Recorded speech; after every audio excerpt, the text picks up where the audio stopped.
The White Sox had lost 205 straight games when trailing after 8 innings. Well, that was until tonight. We're going to talk about it. Twins lose 4-3. This is the Locked On Twins postcast.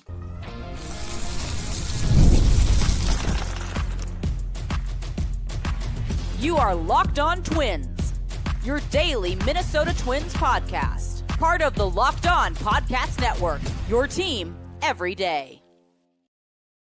Well, hello again, everybody, and welcome back to the Locked On Twins postcast. I'm hosting this evening. My name is Brandon Warne, in for Luke Inman. Thanks for hanging out. Make sure you like and subscribe. Check out my work at the Access Twins newsletter and on Locked On Twins proper. Love to hear from you in the chat if you're watching right now, in the comments. So again, make sure to leave us a note there. Locked On Twins is your first listen every day, and we greatly appreciate you for that. And as part of the Locked On Podcast Network, we are your team every day.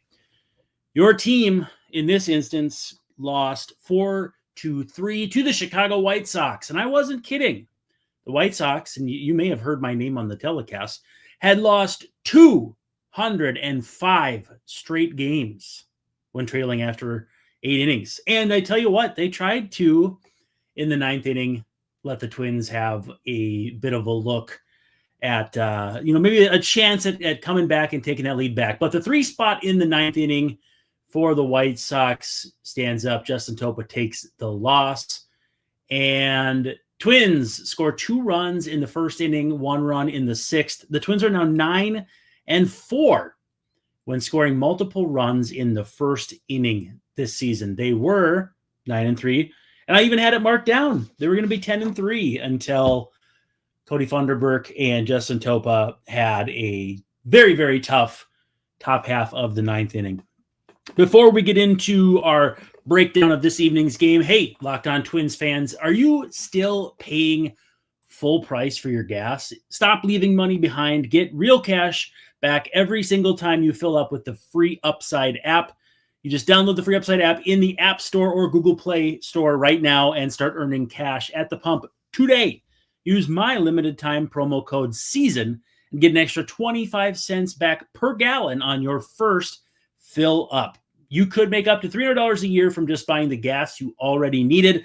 At first, I thought it was too good to be true, but it's totally legit. Real people are getting paid just to make their daily commutes, and so can you. Plus, you can cash out anytime to your bank account, PayPal, or get an e-gift card to Amazon or any one of those other brands you like.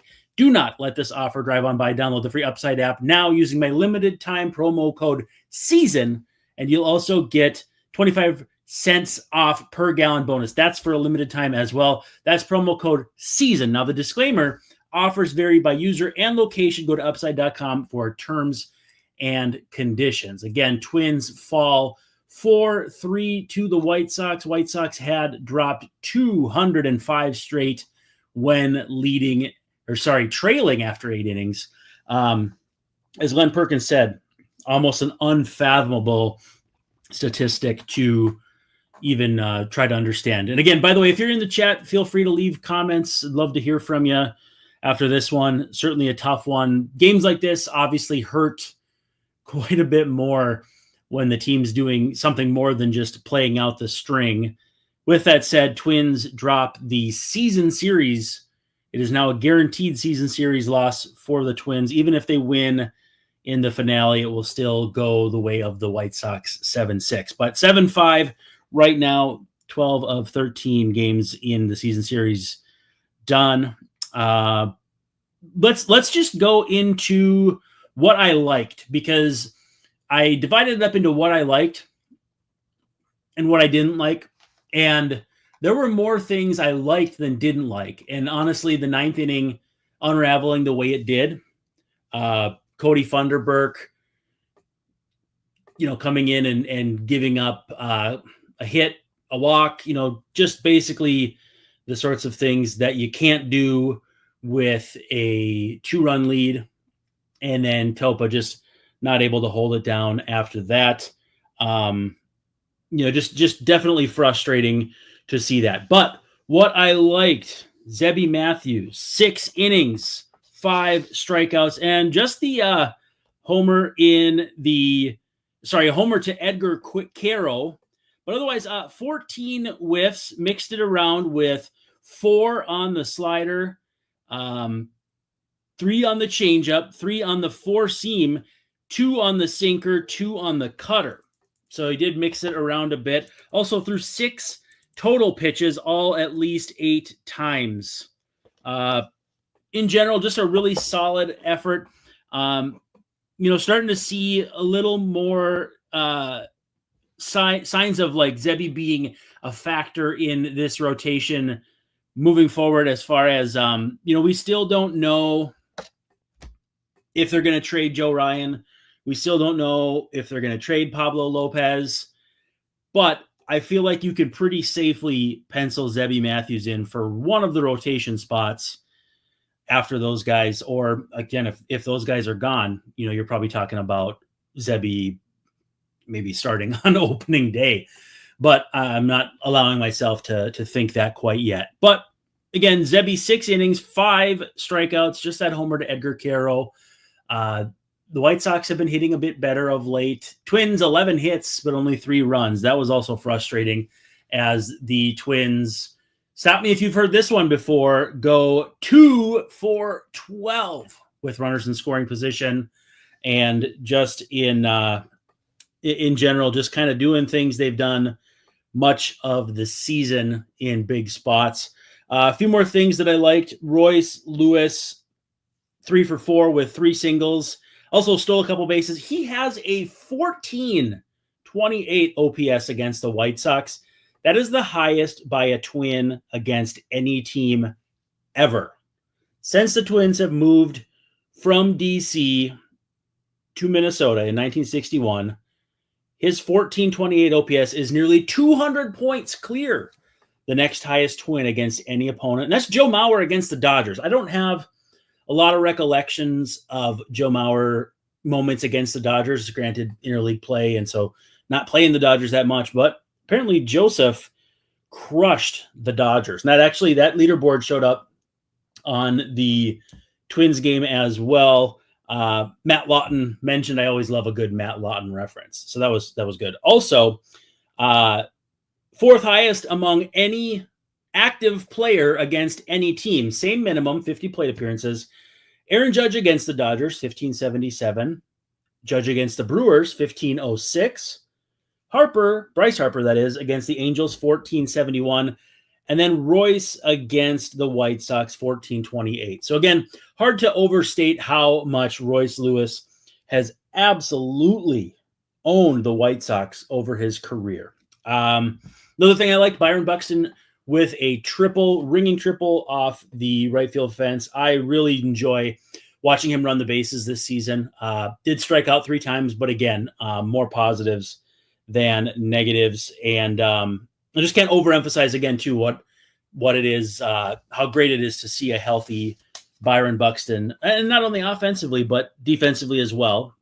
We'll come back to Buxton and his base running, because there was, I wouldn't call it his base running that I was really annoyed with, but what the Twins employed. And then Cole Sands' usage. I really like seeing Twins relievers going multiple innings. And I've kind of gone back and forth on that. Twins had one inning relievers for the bulk of the first part of the season, and it was how the bullpen was built. But I like the idea of, get a guy like Sands, go a couple innings, 4 strikeouts, so just an exceptional outing. But when you do inning by inning by inning, you need each of those guys to be on their game that day. And if you do 2 innings from a guy who is pitching well, he's probably the only guy who would be down the next day. So I like the idea of not chewing through a bullpen one by one by one by one. And I think there's some value in it. And also too, with Sands. So Sands, 4 strikeouts in 2 innings. I want to make sure I get the right number here. 24 pitches. He faced 6 batters. by throwing multiple innings, you're still not exposing a pitcher to hitters on multiple occasions, which I also think is a factor for, I mean, you see the third time through the order penalty for starting pitchers. A reliever facing up to 9 hitters without seeing one of them twice, I think there's some value in that. And so I'll be interested to see if any of the things that the Twins are attempting down the stretch here will bleed into next year as far as strategies. Now, again, maybe that won't matter at all, and there will be new management. I know a lot of people would love to see that. But I'm just curious if there will be a change in any of the ways that this team is managed as far as statistically, playing the data, playing the odds, playing the analytics, because I do think there is some value in maybe having guys go 2 innings and then being down the next day, as opposed to single innings from multiple guys and trying to juggle that. So we'll see if anything comes of that. I obviously don't know for sure, but let's do this. We'll take our only pause here. And then when we come back, we're going to talk about what I didn't like. And we'll talk about a former Twin who had perhaps one of his tougher nights of the season. But again, first, a word from our sponsors. Now, if you ever wish managing your money felt easier, Monarch Money can do that for you. Whether you're growing your savings or planning a big purchase, Monarch puts you in the driver's seat. It's like having your own personal CFO, giving you full visibility and control over your finances. Monarch Money is more than just a budgeting app. It's a complete financial command center where you can track all your accounts, investments, and spending in one place. So in addition to managing your money, you're also building wealth. You will find out some surprising insights about your finances that you were not previously aware of. Like maybe if you are spending a bit too much money on food delivery, or finding out how much money you're spending on gas, thanks to our friends at Upside as well. But all of these things, all of the different parts of your finances that you have to piece together, you can do it all under one roof, all in one app with Monarch Money. Take control of your finances with Monarch Money. Use code LOCKEDONMLB at monarchmoney.com for 50% off your first year. That's monarchmoney.com, code LOCKEDONMLB, and you'll get half off your first year. And of course, we love Game Time. If you've ever decided at the last minute you're downtown and want to head to a ball game with your friends or family, maybe it's game day and you just suddenly realize you want to be in the stands. That's exactly where Game Time comes in. It's the easiest way to grab last minute tickets without the added stress. And with the money you save on tickets, you could bring more people. You could spend a little more on food, concessions, merchandise, or again, like I said, bring a bigger group with you. Game Time makes that all possible by making buying tickets fast and simple. The prices on the app actually go down the closer you get to first pitch, and they've got incredible last-minute deals, clear seat views, and a lowest price guarantee that takes the worry out of buying. So take the guesswork out of buying tickets with Game Time. Download the Game Time app, create an account, and use code LOCKEDONMLB for $20 off your first purchase. Terms do apply, but again, create an account and redeem code LOCKEDONMLB for $20 off. Download the Game Time app today. Last minute tickets, lowest price guaranteed. All right, we are coming down the home stretch here, believe it or not, of the Locked On Twins postcast. Brandon Warne in for Luke Inman. Twins fall 4-3 in I hesitate to call it a heartbreaker because I'm not sure how many people's hearts are still intact to be broken at this point of the season. And I don't know how many times a team's 77th loss is a backbreaker. So in general, though, I mean, obviously not the way you want it to go. A lot of good things as we covered. Zebby was good. Royce Lewis good. Buxton had a triple. Cole Sands usage was solid. Twins had, as of the last check I had, 7 of the 9 highest exit velocities in the game. That was before the 9th inning when everything kind of spiraled. So we can definitely give that a check here again if I can get the page to load. Michael A. Taylor's double jumps up there. So actually, Twins with 5 of the top 8 exit velos. So 5 of the 8 that were 100 miles per hour or harder in this game belong to the Twins, and 7 of the top 11. So Twins hit the ball, as you might expect, harder than the White Sox, 11 hits. The expected batting average, I kind of like this stat from Savant, 273 for the Twins, 209 for the White Sox. So again, it just kind of shows that the Twins hit the ball better on the night. Breaks didn't go their way, and sort of thing that happens. Let's talk about some things I didn't like. Matt Wallner getting picked off first in the bottom of the first.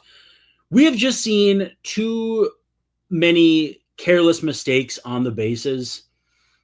Not to single out Wallner for this, because he's made some mistakes. I think Austin Martin is, probably the most blatantly obvious example of Twins base runners being too aggressive. And I don't hate the idea of, they're trying to steal bases. There's been a lot of discussion about run expectancy with runner on first and 2 outs and trying to get out of that situation. I get all that, but I still think there's a reasonably fine line between over-aggressive mistakes and foolish mistakes. And I think that they're still making too many foolish mistakes that, like, I think over-aggressive mistakes and foolish mistakes are like cousins, and I think the Twins are making too many of the wrong ones. So I didn't like to see that. In the bottom of the fifth, Byron Buxton triples, does not attempt to come home on a ground ball from Larnach. I'm an outspoken hater of the contact play. It just almost always makes no sense to me. Buxton not running home. Infield was in for the White Sox, obviously knowing that it was going to be a tight game, or at least it had played tight to that point and continued to the rest of the night. But then contact play back on with Keishel, hits a dribbler, and it's a reasonably easy play at home. I didn't really care for that. I am not a fan of the contact play just because these are professional ball players, and make them make a throw, make them make a play. That's what they do. They make those plays. They make those throws.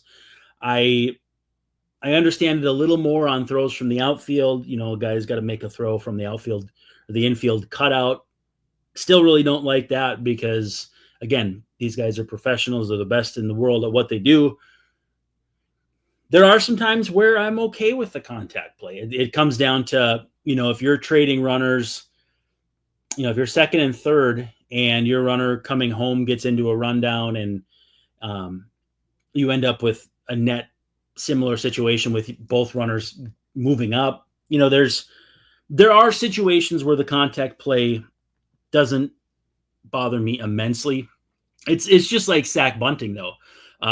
For every sack bunt that I like, there's 99 that I don't. And so I'm not a fan of the contact play. I think it doesn't pan out nearly often enough to be worth it. But I can be swayed. I don't have the hubris necessary to say that I'm so smart that nobody could convince me with data or reason that the contact play is good, but I have not spoken to that person yet. Briefly, here's a fun one. Toronto beat the Reds 13-9 tonight, but Louis the Fifth, as I call Louis Varland, got knocked around tonight. Started the eighth, struck out Austin Hayes swinging, then gave up a single to Gavin Lux, a Spencer Steer double, struck out rookie Sal Stewart, gave up a Will Benson double, gave up a Matt McClain double. He finished with 2/3 of an inning, 4 hits, 3 earned, ERA up to 3.13. Wasn't that high when he was with the Twins. I'll say that much. A lot of former Twins in this one. Zach Littell started for Cincinnati and gave up 4 home runs. Ty France for the Blue Jays went 3 for 4. You got Steer, you got Varland. Just a Twins littered game that 22 combined runs. Very entertaining. Hate to see Louis Varland struggling, though. Obviously, we wish the best for him, at least as long as he's not facing the Twins. The finale of the series, again, season series, will go the way of the White Sox, regardless of Thursday night's result.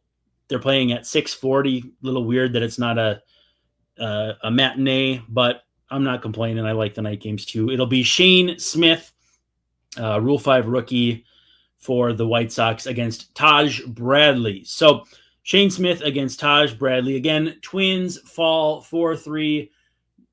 Hesitate to call it a heartbreaker, but certainly a frustrating one all the same. White Sox push across 3 in the 9th, and the Twins are unable to answer. Losing pitcher Justin Topa,